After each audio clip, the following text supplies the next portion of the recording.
Question is, consider the following statement. Statement 1. Interest income from the deposit in infrastructure investment trust InvITs distributed to their investor is exempted from tax but the dividend is taxable. ये बोल रहा है कि interest income तो exempt हो जाएगा tax से but dividend taxable होगा. पहले जानते हैं इनविट्स होता क्या है. इनविट्स क्या है? एक तरह का फंड है जो कि पूल ऑफ मनी लेता है इन्वेस्टर से, हम लोग रिटेल इन्वेस्टर से, और उस पूल ऑफ मनी को वो एक्चुअली इंफ्रास्ट्रक्चर सेगमेंट में इन्वेस्ट करता है कि इंफ्रास्ट्रक्चर सेगमेंट को बूस्ट करने के लिए इनविट्स इन्वेस्ट करता है उस पूल ऑफ मनी को आपके इंफ्रास्ट्रक्चर स्टॉक में या कोई प्रोजेक्ट अंडर कंस्ट्रक्शन है वो सब में इन्वेस्ट करता है.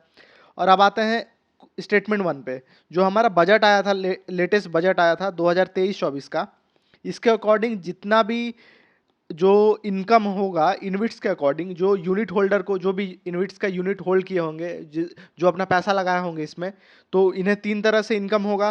पहला तो एक हमारा रेंटल इनकम हो सकता है, दूसरा हमारा इंटरेस्ट इनकम होगा एंड तीसरा डिविडेंड होगा. तो बजट के अकॉर्डिंग ये तीनों इनकम यूनिट होल्डर के हैंड्स में टैक्सेबल होगा. बट क्वेश्चन क्या दिया है कि इंटरेस्ट इनकम एग्जेम्प्टेड है, मतलब स्टेटमेंट 1 इज रॉन्ग. तीनों इनकम टैक्सेबल होता है यूनिट होल्डर के हैंड में. ठीक है. सेकेंड स्टेटमेंट है, InvITs are recognised as borrower under securitisation and reconstruction of financial asset and enforcement of security interest act, जिसको सरफासी एक्ट के नाम से भी जानते हैं, सरफासी एक्ट 2002.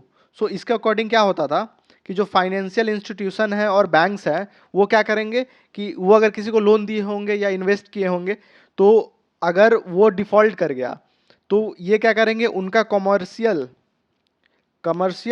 एंड उसका रेसिडेंशियल प्रॉपर्टी को बेच के अपना पैसा निकाल सकते हैं. ये सरफासी एक्ट परमिशन देता है फाइनेंशियल इंस्टीट्यूशन और बैंक्स को.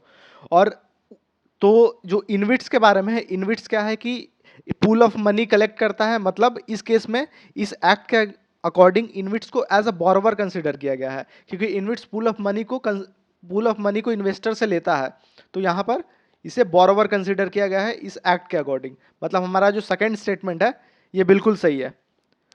सो इसमें इनफ नॉलेज हो गया इनविट्स के बारे में, तो हम स्टेटमेंट देख लेते हैं. Statement 1 is wrong and 2 is correct. तो ये हमारा हो जाएगा ऑप्शन नंबर डी.